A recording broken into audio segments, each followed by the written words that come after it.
এটা ভাইটামিন, এই ভাইটামিনৰ কমি হ'লে আপোনাৰ শৰীৰত বহুত কিবা কিবি প্ৰব্লেম হ'ব পাৰে আৰু আপোনাৰ শৰীৰটোত বেনিফিট কি হ'ব এই ভিটামিনটো ল'লে আজি আমি জানিম।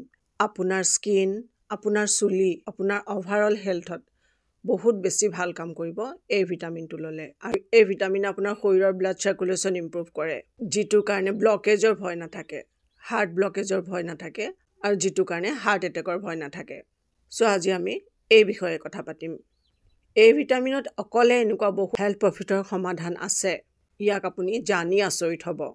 এতিয়া আমি ক'বলৈ গৈ আছোঁ ভাইটামিন ইৰ বেনিফিটৰ বিষয়ে। ভাইটামিন ই শৰীৰত কম হোৱাৰ কাৰণে এনেকুৱা কিছু প্ৰব্লেম হ'ব পাৰে আপোনাৰ শৰীৰত। আপুনি মেডিচিন লৈ ডক্টৰৰ ওচৰত গৈ হাইৰাণ হৈ যাব লগা হ'ব পাৰে। আপুনি হাজাৰ লাখ টকা খৰচ কৰিব লগা হ'ব পাৰে আৰু এনেকুৱা বহুত মানুহৰ ক্ষেত্ৰত হৈয়ে আছে, কিছু সৰু সৰু কথা নজনাৰ কাৰণে। আজি জানো আহক ইয়াৰ মেইন কেইটামান উপকাৰিতাৰ বিষয়ে। প্ৰথমে আমি জানিম আমাৰ স্কিনত ই কেনেকৈ কাম কৰে আৰু চুলিত কেনেকৈ কাম কৰে। তাৰপিছত আমি জানিম আমাৰ হেল্থত এইটোৱে কিমান ডাঙৰ বেনিফিট দিব পাৰে। এতিয়া আমাৰ স্কিনত ই কেনেকৈ কাম কৰিব। ৰিংকল ফ্ৰী স্কিন এখন পাবৰ কাৰণে এইটো এটা এণ্টি এজিং চিক্ৰেট। বয়সৰ লগে লগে স্কিনত ৰিংকল পৰে, কিন্তু এইটো জানো পূৰা সঁচা? তেতিয়াহ'লে 90% মানুহৰ বয়সৰ আগতেই কিয় ৰিংকল পৰে? 30 বা 35 ইয়াৰ্ছ বয়সতো ৰিংকল পৰা দেখা যায়। এইটো হয় ভাইটামিন ই ডেফিচিয়েঞ্চি বা ভাইটামিন ই শৰীৰত কম হোৱাৰ কাৰণে। আচলতে ভাইটামিন ই ফ্ৰী ৰেডিকেলছ ডেমেজৰ পৰা আমাৰ স্কিনখনক বচায় বা ছেভ কৰে। ৰিংকল আৰু ডালনেছৰ সকলোতকৈ ডাঙৰ কাৰণ হৈছে এইটোৱেই। লগতে এইটোৱে কলাজেন বুষ্ট কৰে, স্কিন টাইট কৰে আৰু স্কিনখন য়ং বনাই ৰখাত হেল্প কৰে। ইয়াৰ উপৰিও স্কিনখনক ডিপ হাইড্ৰেশ্যন কৰি ৰাখে, স্কিনৰ ডালনেছ নাইকিয়া কৰে। খুব সহজ এটা হোম ৰেমেডি কৈছোঁ, মাত্ৰ 5 দিন বা 6 দিন ইউজ কৰি চাওক। মচুৰ দালি 1 টিস্পুন, 2 বা 3টা এলমণ্ড বাদাম ৰাতি কেঁচা গাখীৰত ভিজাই থ'ব। ৰাতিপুৱা বাদামৰ বাকলিকেইটা গুচাই 2টা বস্তু ভালকৈ গ্ৰাইণ্ড কৰি স্মুথ পেষ্ট এটা বনাই লওক। তাত ভাইটামিন ই কেপচুল এটা ভালকৈ মিহলাই মুখত লগাওক। 15 মিনিট পিছত নৰ্মেল পানী দি মুখখন ধুই দিয়ক। আপুনি চাব কি ৱাণ্ডাৰফুল ৰিজাল্ট দেখিবলৈ পাইছে। আপোনাৰ স্কিনখন গ্ল' কৰাৰ লগতে টাইট হৈ পৰিব স্কিনখন। ইয়াৰ ছেকেণ্ড বেনিফিট, ভাইটামিন ইয়ে চুলি ঘন আৰু হেল্ডি কৰাটো আপোনাক বহুত হেল্প কৰে। যদি আপোনাৰ চুলি সৰিছে, চুলিখিনি ৰাফ হৈ পৰিছে, তেতিয়া আপুনি জানিব লাগিব আপোনাৰ শৰীৰত ভাইটামিন ই ডেফিচিয়েঞ্চি হ'ব পাৰে বা কম হ'ব পাৰে। ইয়াত আপোনাৰ কষ্টলি শ্বেম্পু বা কষ্টলি ট্ৰিটমেণ্ট লৈ একো কাম নহ'ব। ইভেন আপোনাৰ চুলি আৰু বেয়াৰ ফালেহে যাব। আচল প্ৰব্লেম ছল্ভ কৰাটোহে দৰকাৰ। ভাইটামিন ইয়ে ব্লাড চাৰ্কুলেশ্যন ইম্প্ৰুভ কৰে, যিটোৰ কাৰণে চুলিৰ গুৰিত অক্সিজেন আৰু নিউট্ৰিয়েণ্ট গৈ পায়। চুলি হেল্ডি হয়। ডেণ্ড্ৰফ আৰু ড্ৰাই স্কাল্পৰ প্ৰব্লেম ই ঠিক কৰে। আপোনাৰ স্কাল্পত হোৱা খজুৱতি আৰু জ্বলা কম কৰে। চুলি গ্ৰ'থ বঢ়াই, চুলি সৰা কম কৰাৰ লগতে নতুন চুলি গজাত হেল্প কৰে। এটা সহজ ৰেমেডি কৈছোঁ, এইটো কৰি চাব পাৰে। 2 টিস্পুন মেথি, চাহ চামুচেৰে 2 চামুচ মেথি গোটেই ৰাতি পানীত ভিজাই থ'ব। ৰাতিপুৱা ইয়াৰ পেষ্ট বনাই আপোনাৰ চুলি অনুযায়ী অকণমান নাৰিকল তেল আৰু 2টা ভাইটামিন ই কেপচুল খুব ভালকৈ মিক্স কৰি চুলিৰ গুৰিত ভালকৈ লগাওক। আধা ঘণ্টা বা 45 মিনিট ৰাখক, তাৰপিছত ভালকৈ ধুই পেলাওক। আপুনি আচৰিত হৈ যাব ইয়াৰ ৰিজাল্ট দেখি। ই চুলিখিনি ডিপলি মইশ্চাৰাইজ কৰে আৰু ভাইটামিন ইয়ে আপোনাৰ ইমিউনিটি পাৱাৰ ইম্প্ৰুভ কৰে আৰু অসুখ হোৱাৰ পৰা আপোনাক বচায়। যদি আপুনি বাৰে বাৰে অসুখত পৰে, আপোনাৰ শৰীৰটো উইক লাগি থাকে, তেতিয়াহ'লে এইটো হ'ব পাৰে যে আপোনাৰ ইমিউনিটি উইক হৈ পৰিছে। ইয়াৰ ডাঙৰ কাৰণ আপোনাৰ শৰীৰত ভাইটামিন ই কমি হ'ব পাৰে। ভাইটামিন ইয়ে আপোনাৰ ইমিউনিটি পাৱাৰ ইম্প্ৰুভ কৰে। এইটো এটা ষ্ট্ৰং এণ্টিঅক্সিডেণ্ট প্ৰপাৰ্টিৰে ভৰপূৰ, যিটোৰ কাৰণে চেলছত হ'বলগীয়া ডেমেজৰ লোকচানৰ পৰা আপোনাক বচাব পাৰে আৰু শৰীৰৰ ৰোগ প্ৰতিষেধক ক্ষমতা বঢ়ায়। হোৱাইট ব্লাড চেলছৰ কাউণ্টক ই বঢ়ায়।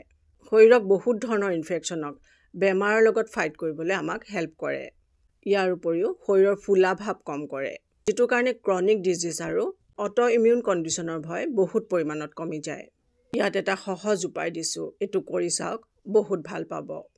গণকাতিৰা 2টা বা 3টা পিচ ৰাতি পানীত ভিজাই থ'ব।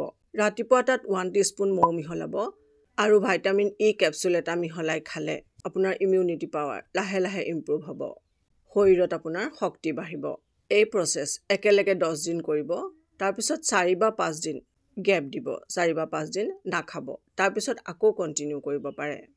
মাত্ৰ 2 বা 3 চাইকেলৰ পিছতে খুব ভাল ৰিজাল্ট দেখিবলৈ পাব। ভাইটামিন ইৰ নেক্সট বেনিফিট, এইটোৱে আপোনাৰ হাৰ্ট হেল্থ ইম্প্ৰুভ কৰে। আপোনাৰ কলেষ্ট্ৰল লেভেল কণ্ট্ৰল কৰাত ই আপোনাক হেল্প কৰে। যদি আপোনাৰ খোৱা বোৱাত কোনো কণ্ট্ৰল নাই, বাহিৰৰ বস্তু, ভজা পোৰা বস্তু আপুনি খাই থাকে, এইটোৱে লগে লগে আপোনাৰ হাৰ্ট ব্লকেজৰ নিচিনা প্ৰব্লেম কৰিব পাৰে আৰু আপোনাৰ হাৰ্ট ৰিলেটেড যিকোনো প্ৰব্লেম বহুত গুণে বঢ়াই দিব। ইয়াৰ উপৰিও আপোনাৰ শৰীৰত LDL মানে বেড কলেষ্ট্ৰল বঢ়াব। ইয়াৰ এটা আৰু বহুত ডাঙৰ কাৰণ ভাইটামিন ই ডেফিচিয়েঞ্চি বা কমিৰ কাৰণে হ'ব পাৰে। ভাইটামিন ই আপোনাৰ শৰীৰৰ ব্লাড চাৰ্কুলেশ্যন ইম্প্ৰুভ কৰে, যিটোৰ কাৰণে হাৰ্ট ব্লকেজৰ ভয় কম হৈ পৰে। আৰু ইয়াৰ লগতে LDL কণ্ট্ৰল কৰে আৰু গুড কলেষ্ট্ৰল মানে HDL কাউণ্ট ইম্প্ৰুভ কৰে। ইয়াৰ উপৰিও আপোনাৰ হাৰ্ট হেল্থ ইম্প্ৰুভ কৰে, হাৰ্ট মাচুলক শক্তি দিয়ে, যিটোৰ কাৰণে ষ্ট্ৰোক বা হাৰ্ট এটেকৰ ভয় কম হৈ যায়। যদি আপুনি হাৰ্ট য়ং হৈ থকাটো বিচাৰে, এটা পুৰা আখৰোট ভঙা যদি হয় 2 বা 3 টুকুৰা আৰু 1 টিস্পুন ফ্লেক্সিড ৰাতি পানীত ভিজাই থ'ব। ৰাতিপুৱা পানী খোৱাৰ আধা ঘণ্টাৰ পিছত এইখিনি খাব আৰু খাওঁতে ভালকৈ চুবাই খাব। এইটোৱে আপোনাৰ হাৰ্ট হেল্থ য়ং আৰু নিৰোগী বনাই ৰাখিব। এতিয়া কম ভাইটামিন ই ইউজ কৰাৰ সাৱধানতা। ভাইটামিন ই আমাৰ শৰীৰৰ কাৰণে বহুত জৰুৰী আৰু ঠিক ঠাক মাত্ৰাত খোৱাটো বহুত দৰকাৰী। যদি প্ৰয়োজনতকৈ বেছিকৈ খোৱা হয়, তেতিয়াহ'লে আপোনাৰ উপকাৰতকৈ অপকাৰহে হ'ব। সাধাৰণতে ভাইটামিন ই এটা কেপচুলত 400 mg থাকে আৰু এজন হেল্ডি মানুহৰ কাৰণে 800 ইণ্টাৰনেশ্যনেল ইউনিট ডেইলি ল'ব পাৰে। নৰ্মেল এজন মানুহৰ কাৰণে 400 mg মানে এটা কেপচুল যথেষ্ট। কিন্তু মই ইয়াতে আপোনালোকক ছাজেষ্ট কৰিম নেচাৰেল চ'ৰ্চৰ পৰা ভাইটামিন ই লোৱাটোহে বহুত বেছি উপকাৰী। আৰ্টিফিচিয়েল কেপচুল ইউজ কৰাৰ পৰা মানে খোৱাৰ পৰা দূৰত থাকিব। ইয়াৰ উপৰিও এনেকুৱা মানুহে ভাইটামিন ই ল'ব নালাগে যিসকলে ব্লাড থিনাৰ ইউজ কৰি আছে। এইটোৱেও আমাৰ ব্লাড থিন কৰাত কাম কৰে। গতিকে যদি আপুনি ব্লাড থিনাৰ লৈ আছে, ইয়াৰ উপৰিও যদি আপুনি ভাইটামিন ই লয়, তেতিয়াহ'লে আপোনাৰ ব্লিডিঙৰ ভয় হ'ব পাৰে। ইয়াৰ উপৰিও ভাইটামিন ই বেছি পৰিমাণত ল'লে আপোনাৰ লিভাৰ আৰু কিডনিত নিগেটিভ এফেক্ট দি যাব পাৰে। ভাইটামিন ই ডেফিচিয়েঞ্চি নহ'বৰ কাৰণে নেচাৰেল ফুড বহুত বেছি উপকাৰী। বাদাম 8টা বা 10টা বাদামত যথেষ্ট পৰিমাণৰ ভাইটামিন ই পাব। আখৰোট এইটো হাৰ্ট হেল্থৰ কাৰণে বহুত ভাল। ইয়াতো ভাইটামিন ই বহুত পৰিমাণত থাকে। ইয়াৰ উপৰিও ছানফ্লাৱাৰ চিডছ এইটো ভাইটামিন ইৰ বহুত ভাল চ'ৰ্চ। আপোনাৰ স্কিন আৰু হেয়াৰ হেল্ডি ৰখাৰ কাৰণে যথেষ্ট ভাল। পালেং শাক, ইয়াত ভাইটামিন ই আৰু আইৰণ বহুত পৰিমাণত থাকে।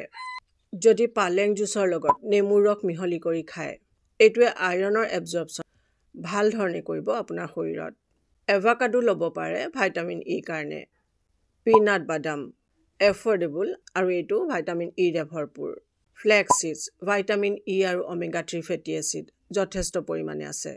এইবোৰ বস্তু ইউজ কৰাটো কৰক। ভাইটামিন ইৰ নেক্সট বেনিফিট, এইটোৱে আপোনাৰ ৰিপ্ৰডাক্টিভ হেল্থ আৰু হৰম'নেল বেলেঞ্চ ঠিক ৰাখে। আজিকালিৰ ভুল লাইফষ্টাইলৰ কাৰণে প্ৰায় বহুতৰে হৰম'নেল ইনবেলেঞ্চৰ প্ৰব্লেম বাঢ়িব ধৰিছে। ভাইটামিন ইয়ে আপোনাৰ ফাৰ্টিলিটি পাৱাৰ ইম্প্ৰুভ কৰে। ই আপোনাৰ শৰীৰত এষ্ট্ৰজেন আৰু টেষ্টষ্টেৰনক বেলেঞ্চত ৰখাত আপোনাক হেল্প কৰে, যিটোৰ কাৰণে মহিলা আৰু পুৰুষ দুয়োৰে ফাৰ্টিলিটি পাৱাৰ ভাল ৰাখে আৰু ই ইউট্ৰাছ হেল্থ ইম্প্ৰুভ কৰে। আজি আছিল আমাৰ এইখিনি ভাইটামিন ই বেনিফিটৰ বিষয়ে। নিজকে খুব যত্ন লৈ হেল্ডি হৈ থাকক। ভিডিঅ'টো যিমান পাৰে শ্বেয়াৰ কৰিব আৰু যিসকলে নতুনকৈ আহিছে মোৰ চেনেললৈ, তেওঁলোকে চেনেলটো ছাবস্ক্ৰাইব কৰি ল'ব, নহ'লে আহিবলগীয়া ভিডিঅ'ৰ নটিফিকেশ্যন আপোনালোকে মিছ কৰি যাব। হেল্ডি হৈ থাকক, সুখী হৈ থাকক আৰু খুব সুন্দৰ হৈ থাকক। মোৰ শুভেচ্ছা থাকিল।